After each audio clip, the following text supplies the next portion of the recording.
Imagine a cold room in Berlin. It is November 1884. Powerful men from across Europe sit around a large table. In the center, a massive map of Africa is spread out. Most of the continent on this map is still marked as unknown territory. These men, leaders, diplomats from 14 nations, have gathered not to explore, but to possess. They are here to set the rules for a great land rush. This meeting, the Berlin Conference, would last for months. It would forever change the face of Africa. They talked about trade rivers missions, but what they were really doing was slicing up a continent like a giant cake without a single African in the room to speak for their own home. Before this meeting, European control in Africa was mostly limited to the coasts. There were trading posts, small forts, and refueling stations for ships. The vast interior remained a mystery to most outsiders. But a change was coming. Explorers like Henry Morton Stanley, David Livingstone had journeyed deep into the continent. They sent back exciting and often exaggerated stories of incredible wealth. They described mighty rivers, fertile lands, and abundant resources like ivory, gold, and rubber. These tales ignited the imaginations of business leaders and politicians back in Europe. They saw Africa not as a place of diverse cultures and ancient kingdoms, but as a treasure chest waiting to be opened. This new interest was fueled by a growing sense of national pride and competition. The Industrial Revolution had created a huge demand for raw materials to feed European factories. It also created a need for new markets to sell finished goods. Owning colonies became a symbol of power and prestige. If France claimed a piece of land, then Britain felt it needed one too. Germany, a newly unified and ambitious nation, did not want to be left behind. This created a frantic and often chaotic scramble. Tensions rose as different European agents planted flags and made competing claims over the same territories, raising the risk of war between the European powers themselves. The technology of the era gave Europe a tremendous advantage. Steamships could now travel up Africa's great rivers, like the Congo and the Niger, opening up the interior. To prevent this frantic scramble from turning into a war in Europe, a solution was needed. Otto von Bismarck decided to host a conference. He invited representatives from 13 European nations plus the United States. The conference opened on November 15, 1884. Delegates met in Bismarck's official residence on the Wilhelmstrasse in Berlin. They discussed rules for trade navigation on major rivers and the conditions for claiming new territory. Proceedings were formal and polite, but the implications were monumental and far-reaching. A large map of Africa was a constant presence. It was a tool, a symbol, and the prize. Step by step, the men in Berlin discussed how to formalize their claims. Any power that wanted a coastal region had to notify other signatories, a simple rule to avoid surprises and direct conflicts. They discussed ensuring free trade along the Congo River and the Niger River. The idea: prevent any single country monopolizing access to the interior, fair on paper, for the colonizers. The Berlin Act was essentially a gentleman's agreement among predators. Its primary purpose was to manage the partition of Africa without the European powers coming to blows with one another. The rules were designed to create a predictable and orderly process for colonization. For instance, the focus on rivers the Congo, the Niger, was purely economic. These waterways were seen as the arteries of commerce, and the agreement to keep them open to all European traders was meant to ensure that everyone could get their share of the resources. It enshrined the idea that Africa's wealth was there for Europe's taking, and the only question was how to divide it equitably among themselves. The concept of effective occupation had the most profound and immediate impact. It created a legal justification for conquest. After the conference, a European explorer or soldier could arrive in a village, get a local chief to sign a document he likely couldn't read, and then declare the entire region a protectorate of his home country. This was then reported back to Europe, and if the claim was not contested by another European power, it became official.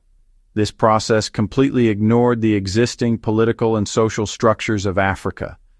Complex kingdoms, federations of villages, nomadic societies were simply erased or absorbed into new colonial entities. Resources were the engine driving the entire process. The industrial economies of Europe craved rubber for tires and machinery, palm oil for lubricants and soap, cotton for textiles, precious minerals like gold and diamonds. The colonies were structured to extract these resources as efficiently as possible. Infrastructure projects like the building of railways were not designed for the benefit of African people. Instead, they were built to connect resource-rich areas in the interior to coastal ports, from where the raw materials could be shipped directly to Europe. This turned the colonies into giant plantations and mines, serving the needs of a distant continent. In the short term, the results were swift and brutal. Within 2 decades of the Berlin Conference, the map of Africa was almost completely redrawn. By 1914, about 90% of the continent was under the control of a handful of European powers. Only Ethiopia and Liberia remained independent. The long-term consequences were even more devastating. The artificial borders created at the conference became the borders of modern African nations after independence. These borders have been a source of immense conflict, trapping rival ethnic groups within the same country and splitting coherent cultural groups across multiple nations. The economic systems designed for extraction left many African countries dependent on exporting a few raw materials, a weakness that persists to this day. Nowhere was the human cost of this European land grab more horrific than in the Congo. The Berlin Conference handed over a vast territory 75 times the size of Belgium as the personal property of one man, King Leopold II of Belgium. He called his new domain the Congo Free State. Civilization, Christianity, free trade. He presented himself as a great humanitarian. He claimed his goal was to end the slave trade and uplift the African population. It was one of the greatest and most cynical public relations campaigns in history, and the world believed him. The reality was a nightmare of exploitation. Leopold's true interest was not philanthropy, it was rubber. The invention of the inflatable rubber tire created a massive boom in demand, and the Congo had wild rubber in abundance. To extract it, Leopold's agents created a brutal system of forced labor. Entire villages were given impossibly high quotas for rubber collection. They would take the women and children of a village hostage. The men were forced to go deep into the rainforest for weeks at a time to tap rubber vines. If they failed to bring back enough, their loved ones could be harmed or killed. This reign of terror was enforced with unimaginable cruelty. The force publique, itself made up of Africans from other regions, was given ammunition and ordered to use it to suppress any resistance. To prove they had not wasted bullets, soldiers were required to bring back the severed right hand of every person they killed.